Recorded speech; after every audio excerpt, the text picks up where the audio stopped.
Hasmin? Ay, Ma'am Ses, may utos po kayo? Ha? Ah, wala naman. Nakita mo ba si Sir Lloyd mo? Po, si Sir Lloyd? Hindi. Sige po, ma'am.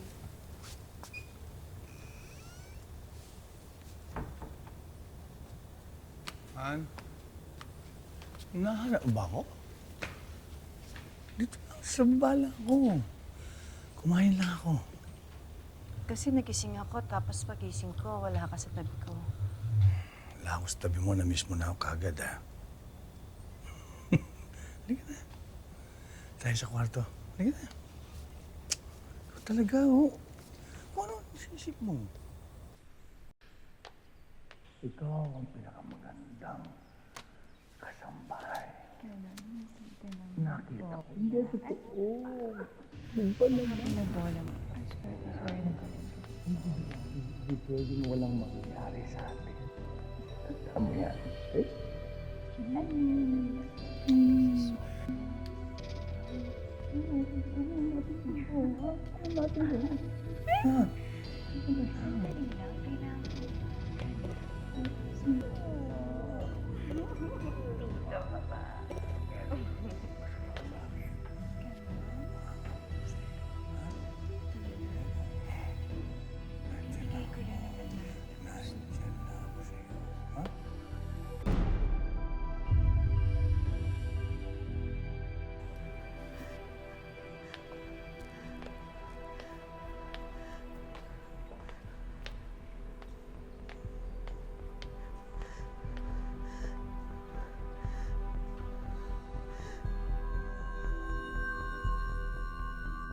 Umalis ka muna, Hasmin. Magbabakasyon kami ng pamilya ko pagdating ng anak ko. Kaya, hindi ka muna pwede dito. Ma'am, paano po yan? Kailangan ko po ng trabaho eh.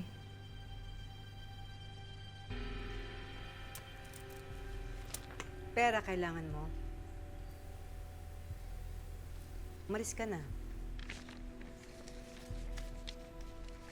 Ngayon na po? Oo, ngayon na. At huwag ka na magpapaalam pa sa asawa ko.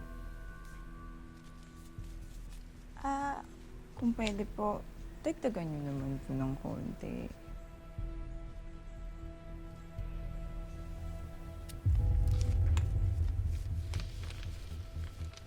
O ayan. Siguro naman, okay na yan, ano? Basta umalis ka na at huwag kang manggugulo dito. Yes, ma'am. Thank you, ma'am.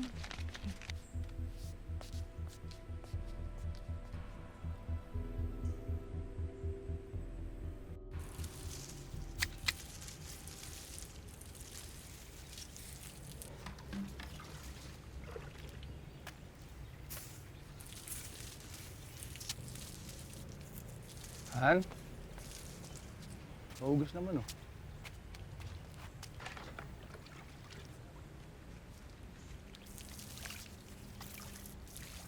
Sinong tinatanaw-tanaw mo? Ha? Wala. Ito, Nilayas ko na. Alin, sino? Ano? Sino? Sasabi mo. Huwag ka na nga magmaang-maangan pa. Baka naman gusto mo, ikaw naman ang palayasin ko. Han, wala sa akin yun. Wala sila sa akin. Ikaw lang ang mahal ko. Alam mo naman yun eh, di ba? Mahal mo ba ako talaga, Lloyd? O mas mahal mo ang pagkalalaki mo? Huwag mong isiping tanga ako o pinagbibigyan kita. Pinapatawad kita dahil sa anak natin. Yun lang ang rason.